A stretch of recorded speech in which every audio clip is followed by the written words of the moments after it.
வணக்கம் என் நாரே நட்புகளே, சகோதர சகோதரிகளே, என் அருமை மாப்பிள்ளைகளே.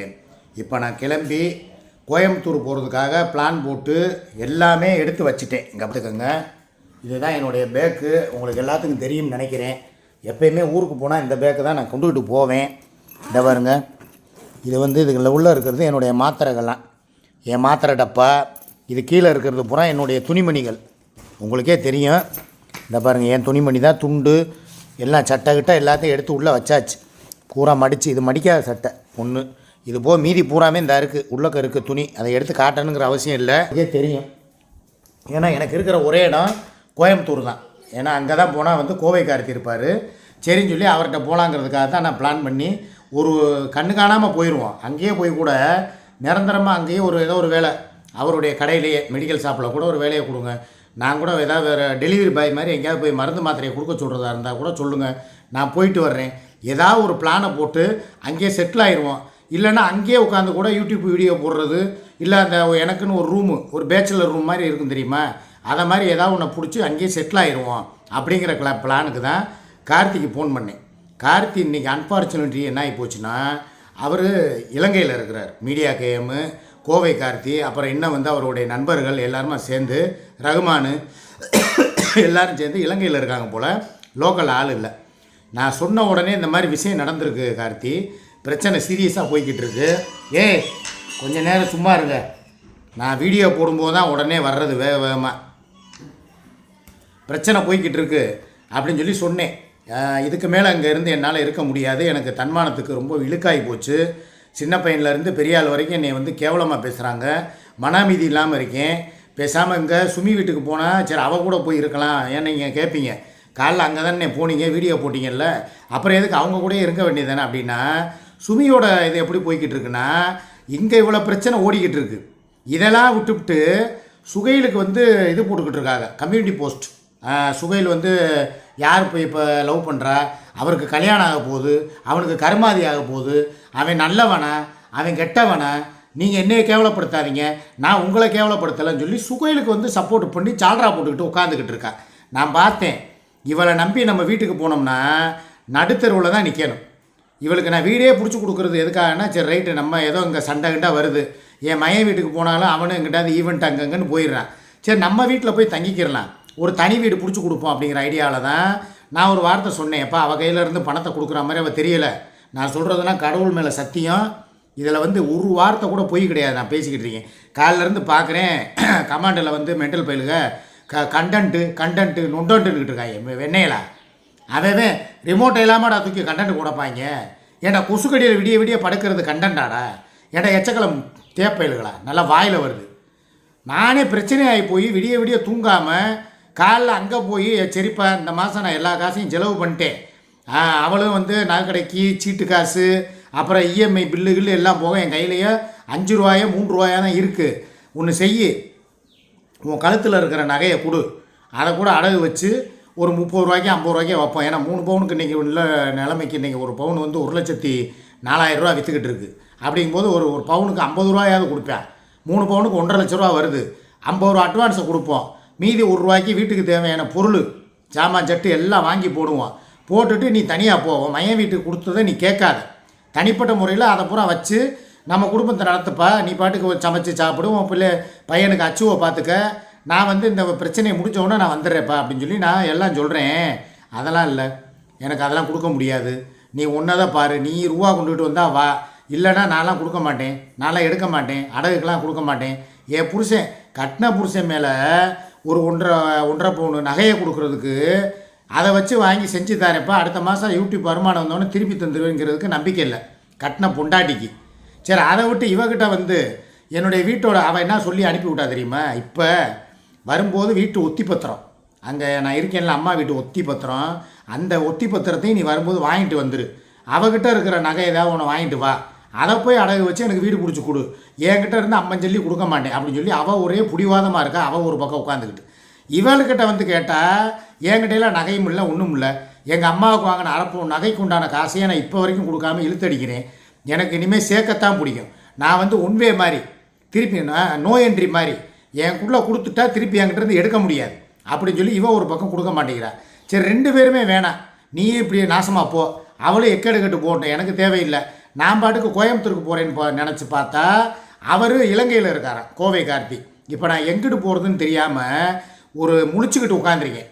இதில் தேவையில்லாத இங்கே வந்து உட்காந்தா பல பேர்கிட்ட ஃபோனில் பேசுகிற, இப்போ வீடியோவில் தான் பேசுகிறா. சரி ரைட்டு போய் தொலைன்னு விட்டாச்சு. இவள் பேசின பேச்செல்லாம் இந்த கேட்டால் எனக்கெல்லாம் பிபி ப்ரெஷர் ஏறுது. இப்போ காலைல ஒரு வீடியோ போட்டிருக்கா, அதில் பிபி ப்ரெஷர் ஏறுற மாதிரி போட்டிருக்கா. இப்போ ஒரு அம்மா ஃபோன் பண்ணுது, யார், கோவை சசிமா. என்ன சூர்யா பிரச்சனை என்ன, எப்படி போய்கிட்டு இருக்குன்னொன்னே, ஆமாம் அவன் வந்து அவன் பொண்டாட்டிக்கு வாந்தி விடுதுனோன்னு நான் சரக்கு அடித்தேன். நானே வீடியோவில் சொல்லலை, உங்கள் எல்லாருக்குமே தெரியும். இன்னைக்கு காலைல போட்ட வீடியோவில் எந்த இடத்துலையுமே இவன் வந்து சரக்கு அடித்தா, இவன் வந்து படுத்தா, இவன் எந்திரிச்சா, அதெல்லாம் நான் பேசவே இல்லை. அவ்வளவு தானே, நானும் தான் சேர்ந்து குடித்தேன். ஆனால் வாயை விடவே இல்லை, வீடியோவிலையும் சொல்லலை. நாங்கள் 2 பேரும் ட்ரிங்க்ஸ் பண்ணோம்னு சொல்லலை. ஏன்னா சொன்னால் நீங்கள் என்ன சொல்லுவீங்க, இந்த பெத்த தாய் 2 பசங்க வந்து வீட்டில் இருக்காங்க, அவங்கள ரூமுக்குள்ளே வச்சுக்கிட்டே 2 பேர் குடிச்சிங்களா, கும்மாளம் போட்டிங்களான்னு சொல்லி கேட்பீங்களா, கேட்க மாட்டீங்களா?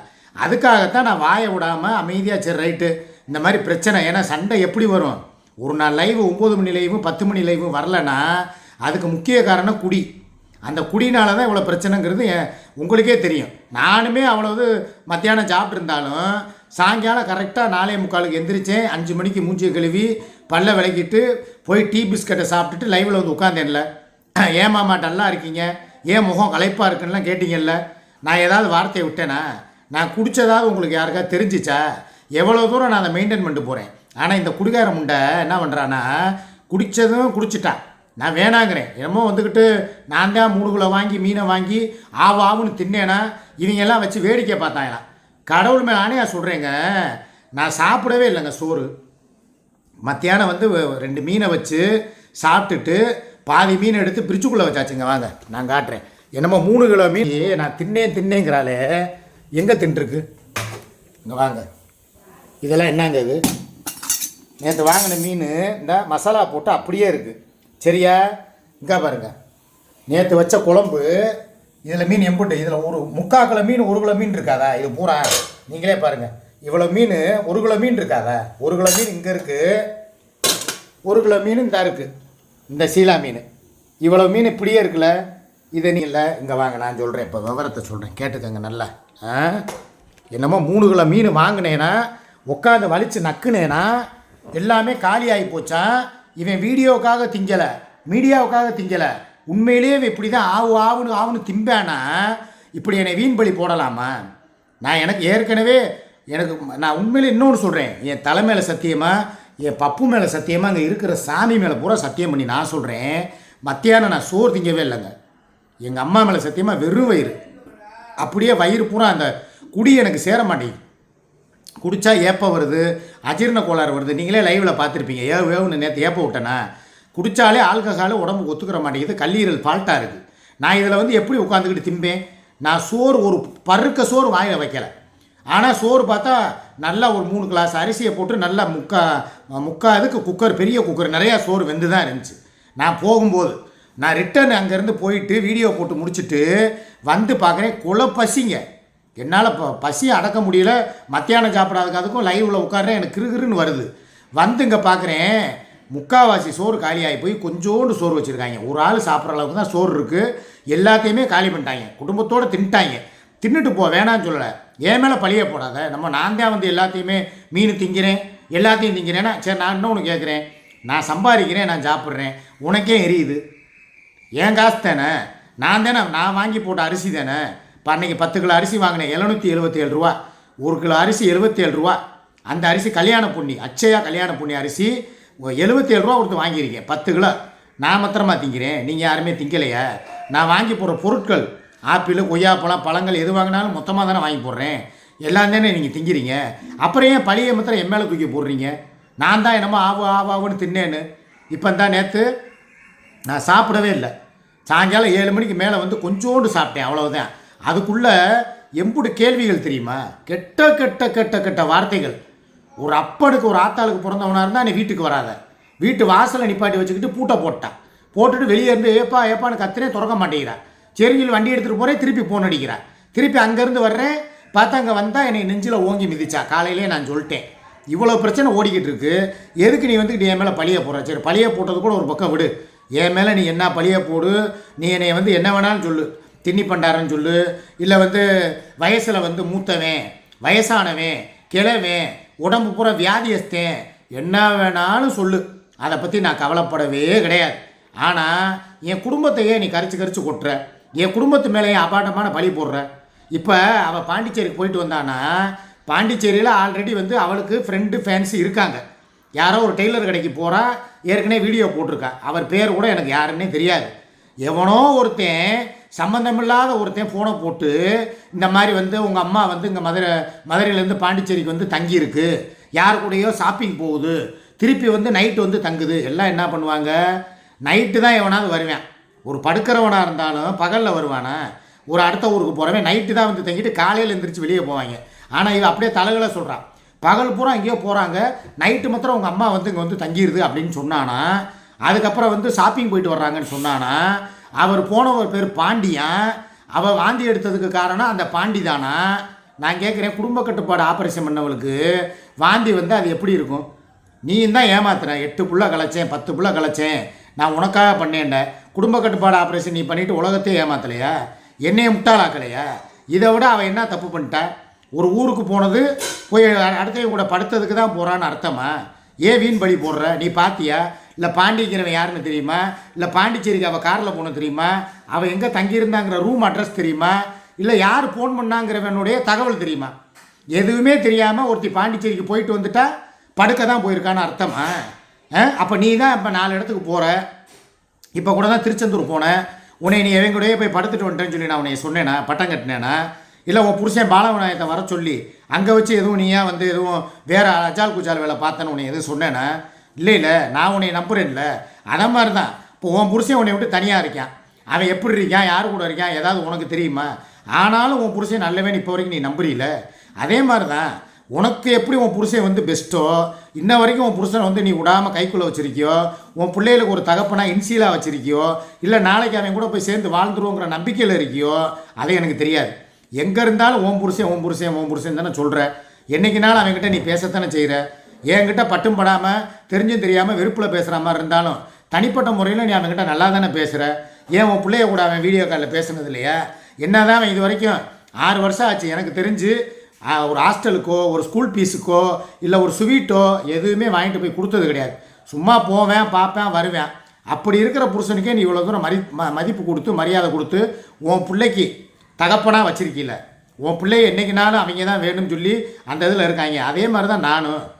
உன் புருஷன் இப்போ வரைக்குமா திருட்டு வேலை பார்க்காம இருப்பேன், இப்போ வரைக்குமா எதுவும் பண்ணாமல் இருப்பேன், இப்போ வரைக்குமே எந்த பெண்களுடையுமே தொடர்பு இல்லாமையாக இருப்பேன். இதை நாங்கள் நம்பணும்.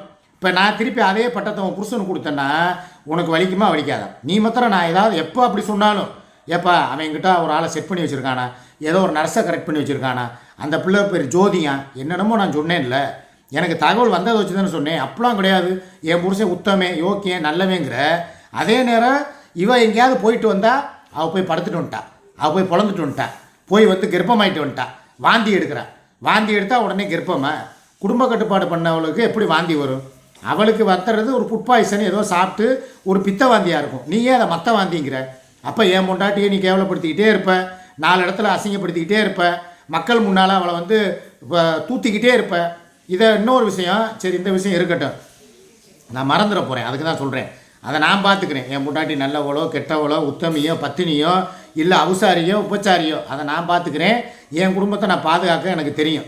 நீ சொல்கிறதுக்கெல்லாம் வந்து என் குடும்பத்தையும் பிள்ளைகளையும் நான் விட்டுட்டு போக மாட்டேன். கடைசி வரைக்கும் அவங்க எனக்கு தேவை தேவை தேவை. 2வது விஷயம், மன்னார்குடி பொண்ணு விஷயத்துக்கு வர்றேன்.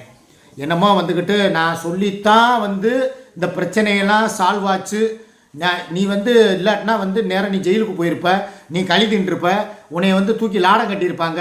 இங்கே வா, நீ அப்படிலாம் ஒன்று நீ சொல்லி உனக்கு பயந்து நான் மன்னிப்பு கேட்கல, நானாக மனசாட்சிக்கு பயந்து மன்னிப்பு கேட்டேன். நீ வந்து உன் காசு போயிடும், ஆகா இதை விட்டோம்னா அந்த பிள்ளை போய் கம்ப்ளைண்ட் கொடுத்துச்சுன்னா ஏற்கனவே சொல்லியிருக்கு, சோழிங்கநல்லூரில் போய் நான் கம்ப்ளைண்ட் பண்ண போகிறேன், அதுக்கப்புறம் சிஎஸ்ஆர் போட்டு எஃப்ஐஆரை வாங்க போகிறேன், நீ போய் ஏபி எடுக்கணும்னா எடுத்து வச்சுக்க, முடிஞ்சால் உன்னை நீ காப்பாற்றிக்க அப்படிலாம் அந்த பிள்ளை சொல்லிச்சுல.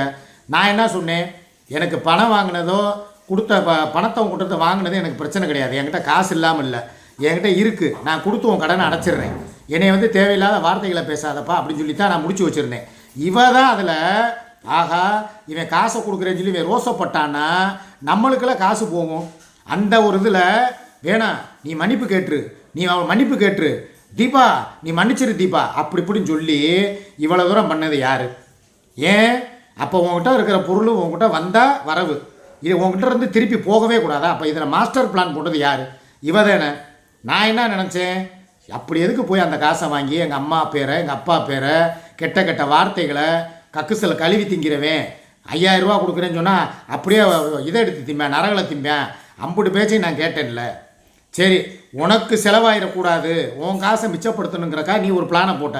எதுக்குப்பா நம்மளுக்கு இந்த பிரச்சனை, எதுக்காக இப்படி போய் வாழ்கிறதுக்கு நீ நிம்மதியாக வாழலாம்ல, இந்த பிரச்சனை இதோட முடிப்பா. அப்போ அதுக்கு பின்னால் என்ன இருக்குது, உன் பணம் திருப்பி கொடுத்துடணுமே. ஐயோ கேட்டால் அப்போ நம்ம காசு தானே சேர்த்த காசு கரையும் அப்படிங்கிறதுக்காகத்தான் நீ முழுக்க முழுக்க அந்த விஷயத்தில் காம்ப்ரமைஸ் பண்ணி வச்ச. நான் காம்ப்ரமைஸே ஆக மாட்டேன்னு சொல்லி அன்றைக்கி பிடிவாதம் முடிச்சிருந்தா என்ன ஆயிருக்கும்? ஒன்று நான் ஜெயிலுக்கு போயிருக்கணும், இல்லையா உங்ககிட்ட இருந்து நீ காசை கொடுத்து என்னை காப்பாற்றிருக்கணும். ஆட்டோமேட்டிக்காக நான் ஜெயிலுக்கு போனாலே நீ பின்னால் வந்தே ஆகணும். ஏன்னா நான் ஒரு தங்க முட்டையிடுற வாத்து, என்னை ஒரே தான் அறுக்க மாட்டேன். ஏன்னா அதுக்கு அடுத்தடுத்து மாதம் என்னுடைய வருமானம் வரணும்ல. அப்போ நீ என்னை வெயிலில் எடுத்து தானே ஆகணும், உன் காசை கட்டித்தானே ஆகணும். சரி நீ போனால் போயிட்டு போகுது, இந்த ரூபாயை கொடுத்துருவோம், அந்தால இதில் இருந்து காப்பாற்றுவோம், நீ என்னை காப்பாற்றிருப்ப. சரி அந்த வகையிலேயே நான் தான் மன்னிப்பு கேட்டு சரி போனால் இதை விட்டுருவோம், அந்த பிரச்சனையை வளர்க்க வேணாம்னு சொல்லி நம்மளுக்கு நிம்மதி முக்கியம்னு சொல்லி நீங்களும் சொன்னீங்க, கமெண்ட் போடுறவங்க. அதனால தான் நான் அந்த பிரச்சனையை வளர்க்கலை. என்னமோ இவ தான் உட்காந்து பெரிய நாட்டா மாதிரி தீர்ப்பு சொன்ன மாதிரியும் அதை கேட்டுக்கிட்டு நான் அமைதியாக போன மாதிரி. இங்கே பார், நான் எடுத்த முடிவு நானாக வேணான்னு விட்டது தான். நீ எல்லாத்துலேயுமே நான் மடங்கி போகணும், நீ துணிஞ்சு போய் எல்லாருக்கிட்டே வம்புழுத்துட்டு வருவ. நான் ஒரே வார்த்தை என்ன சொல்கிறேன், இந்த பிரச்சனையை முடித்ததுக்கு முழுக்க காரணம் நான் தான். நான் மாத்திரம் அந்த பிள்ளைகிட்ட இப்போ கூட நான் நினச்சா பேசுவேன், எப்பா இந்தப்பா உனக்கு எனக்கு எந்த பிரச்சனையும் இல்லை, சந்தோஷமாக இருப்பா, என்ன வேணும் அப்படின்னு சொல்லி நான் பேசுவேன். சரியா? எல்லாத்துலேயுமே இவ தான் மூக்க நுழைச்சி முடித்த மாதிரி பேசக்கூடாது. அதே மாதிரி எல்லாரையுமே அவமானப்படுத்துறது அசிங்கப்படுத்துறது நிப்பாட்டணும். என் குடும்பத்தை எனக்கு பார்த்துக்கிறது தெரியும், அவங்களுக்கு எப்போ வீடு பிடிச்சி கொடுக்கணுங்கிறது எனக்கு தெரியும், எல்லாமே எனக்கு தெரியும். இந்த மாதம் இல்லைன்னா என்ன, இந்த மாதம் முழுக்கவே சுமி அங்கேயே இருக்கட்டும், எங்கள் அம்மா வீட்லேயே இருக்கட்டும். ஏன் அடுத்த மாதம் எனக்கு சம்பளம் வராதா? 24ஆம் தேதிக்கு இன்னும் எவ்வளோ நாள் இருக்குது? தை பிறந்தா வழி பிறக்குன்னு எதுக்கு சொல்லியிருக்காங்க? தை மாதம் பிறக்கட்டும், 23 24 சம்பளம் வரும். அடுத்த மாதம் காசை உன்கிட்ட கொடுத்தா தானே. கடைங்க பேணி என்கிட்ட கேட்க முடியாது. இனிமேல் நான் ஒரே டீலிங் பேசிட்டேன், உன் விஷயத்துக்கு உனக்கு ஏதாவதுன்னா நீ கட்டிக்க, உனக்கு இப்போ பெண்டிங் இருந்தால் நீ பார்த்துக்க. இனி என்கிட்ட நான் அந்த கடனுக்கு தரணும் இந்த கடனுக்கு தரணும் என்கிட்ட கேட்டால் நான் கொடுக்க மாட்டேன். என் சொந்த கடை இருக்குது, என் குடும்பத்தோட பாரம் எனக்கு இருக்குது, அதை முடிச்சுட்டு தான் அடுத்து எதுனாலும் சொல்லி இப்போ நான் பேச போகிறேன். கமிட்மெண்ட் கொடுப்பேன். ஒத்து வரலையா அத்து விட்டுட்டு போய்கிட்டே இருப்பேன். 6 மணி லைவுக்கு அங்கே போகிறேன்னா இனிமேல் நைட்டு லைவு அங்கே தான். விழுதுகள் சேனலில் இனிமேல் நான் வீடியோ போட மாட்டேன். ஃபேஸ்புக்கு இவளுக்கு வீடியோ எடுத்து கொடுக்க மாட்டேன். காலையிலேருந்தே நீங்கள் பார்த்துருப்பீங்க, விழுதுகளுக்கு வீடியோ வந்திருக்காது, ஃபேஸ்புக் வீடியோவும் வந்திருக்காது.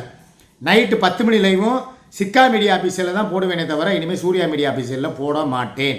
இது உறுதி. 6 மணிக்கு அங்கே போகிறவன் இப்போ நான் இப்போ இடையில பேசுவேன், ஏதாவது ஒத்து வந்தால் பார்ப்பேன்.